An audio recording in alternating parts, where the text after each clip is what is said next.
Yo, welcome to Mentor Boys Football Chat, where we mostly cover Barcelona and Chelsea. But when I'm doing this solo, it's only right as a Barcelona fan to cover Barcelona. But when I'm doing this with my partner, who's a Chelsea fan, we'll be covering Chelsea and Barcelona. So without further ado, we're going to talk about how La Liga have released the fixtures of the 2025-2026 calendar year season, and we cannot wait to talk about it from a Barcelona perspective.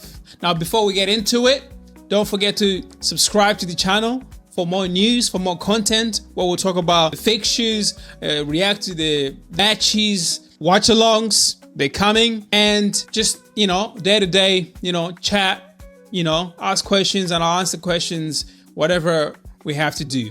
Anyways, the fixtures have been released. It's a here we go.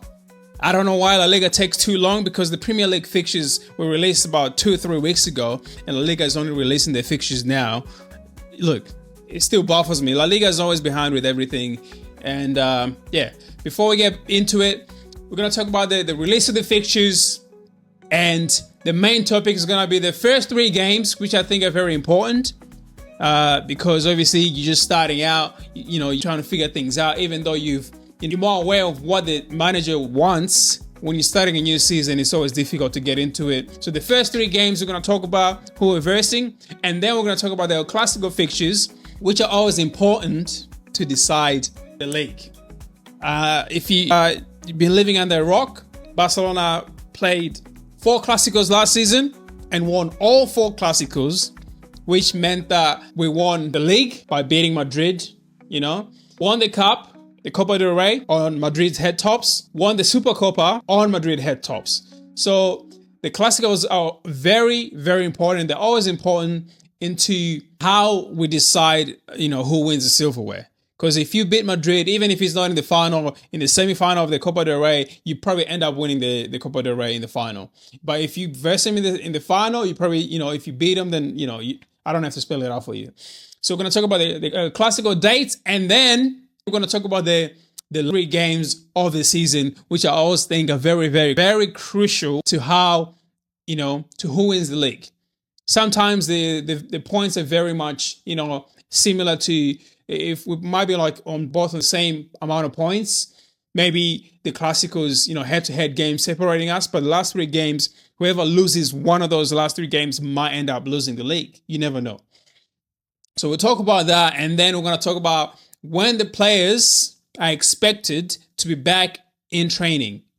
So yeah, those are the talking points. So just keep up with me. I'll try to talk about that. Anyways, the La Liga fixtures have been released, and we're going to talk about them, the first 3 games, game to game.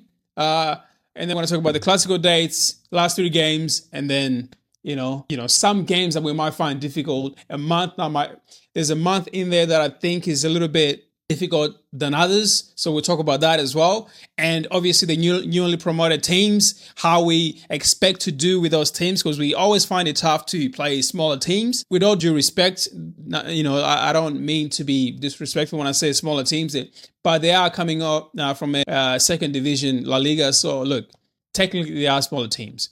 Anyways, let's get into it. The first 3 games, the first game is against Mallorca, and it's away. By the way, the first 3 games are all away. I thought it would be the first 4 games, but it looks like it's only 3 games here. So the first 3 games are away. Mallorca is first on the 17th of August. And then we got Levante. I don't know how you say it exactly, but I'll say how I see it. Levante on the 24th of August, away to Levante as well. I think those first 2 games, the first one, I think we should get 3 points. It won't be as easy as the Levante one, but Mallorca, we should get 3 points. We beat them like twice last season. I see us not cruising past Mallorca, but I see us getting, a deserved 3 points. Levante, I think it's going to be a cruisy game. I know last season we struggled against teams like, the likes of Levante, but I think we should, cruise past that game. The 3rd game of the season is going to be the one that's going to be very, very tricky. It's Rayo Vallecano. I think this is the trickiest games of all the games. I know we beat them twice last season. Did we beat them twice or we drew one? I think we beat them twice last season. I think we drew one. Look, go in the comments, correct me if I'm wrong. But I think that's going to be the trickiest of the first three games. And I think it's good that it's on the third game, not the first, because I think the first two games will probably get in the rhythm of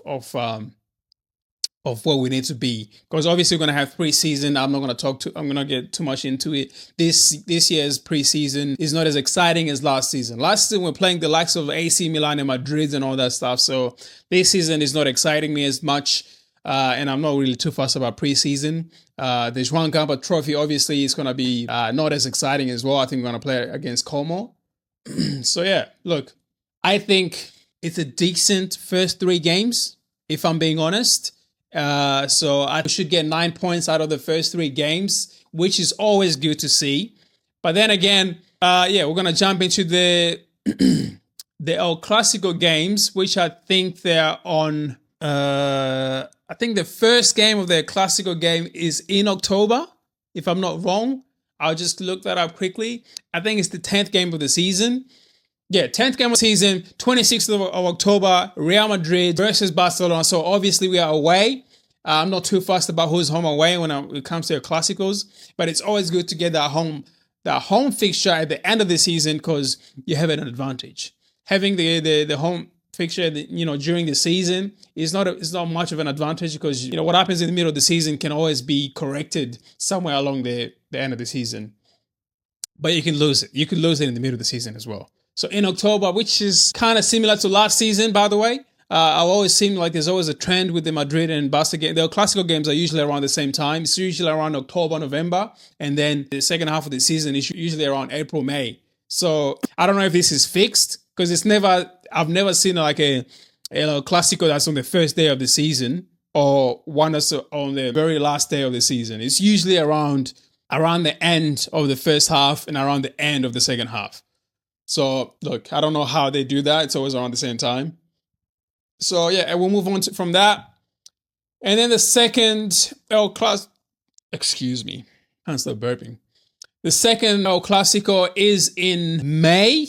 Am I right? Yeah, it's in May. 10th of May, El Clasico at home to Barcelona at the Spotify Camp Nou, by the way. We're back at home. We're back at the Camp Nou Stadium. So that will be exciting to see. Hopefully around that time, the Camp Nou is pretty much, almost complete. I don't think it'll be complete yet, but I think it'll be almost complete. I think the third tier of the stadium seats will be on, but I don't think the roof is going to go on until next season. So yeah. So the month that I was talking about that's going to be tough is in March. So March is the tough month. It's not very difficult games. So you got Villarreal, Athletic Club, Sevilla, and Rayo Vallecano. I think that's a tough month for Barcelona than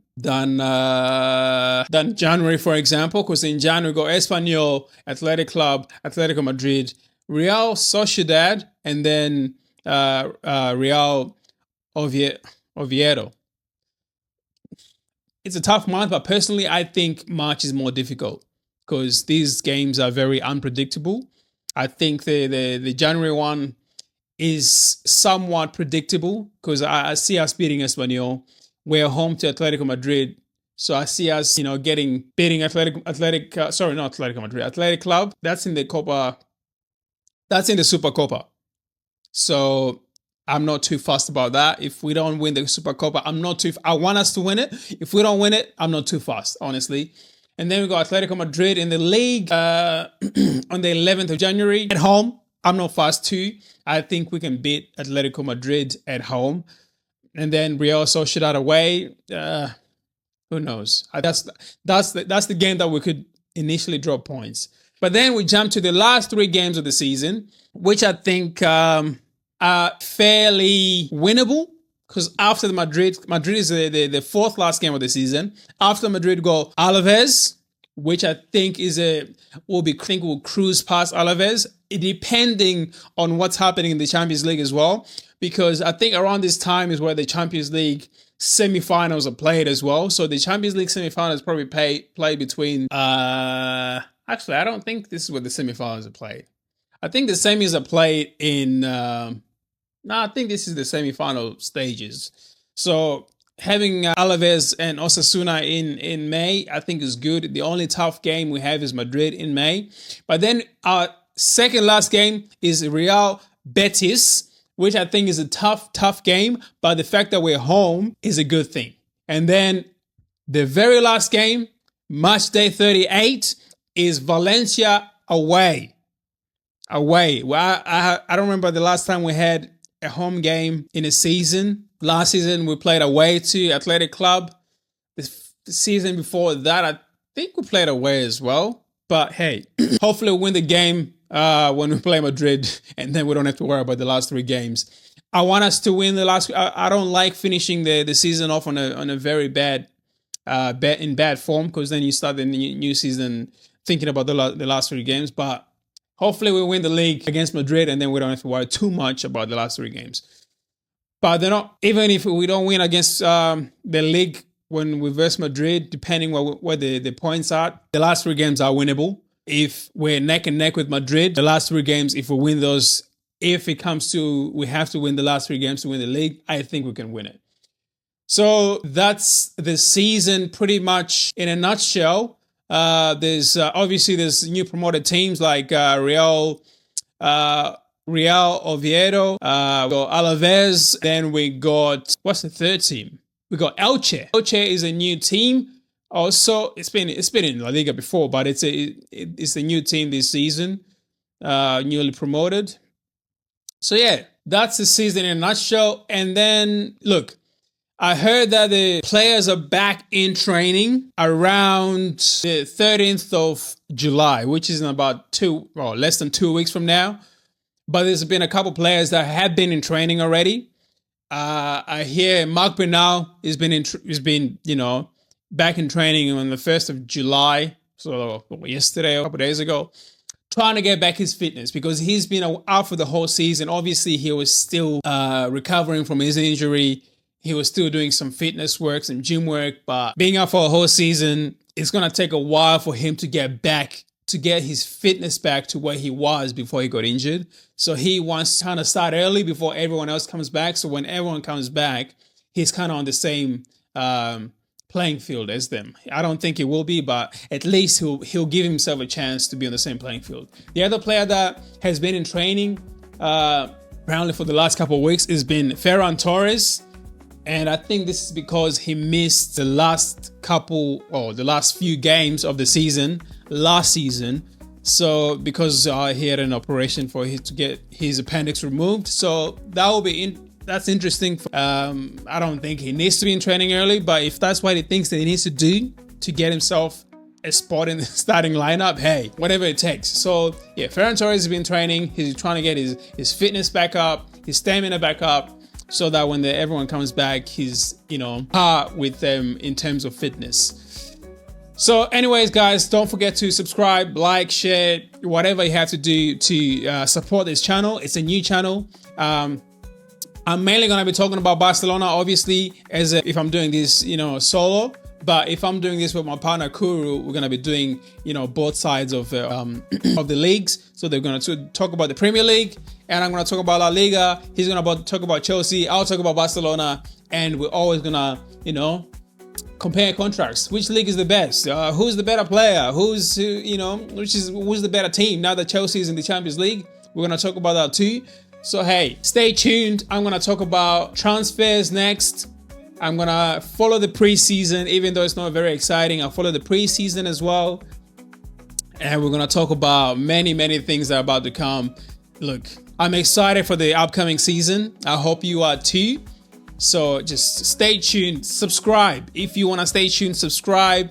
Ring the bell, get the notifications. Just everything you can do to support the channel and to keep yourself informed with the latest news. And from Down Under and to Boy Studio, it's been amazing. Stay safe and stay hydrated.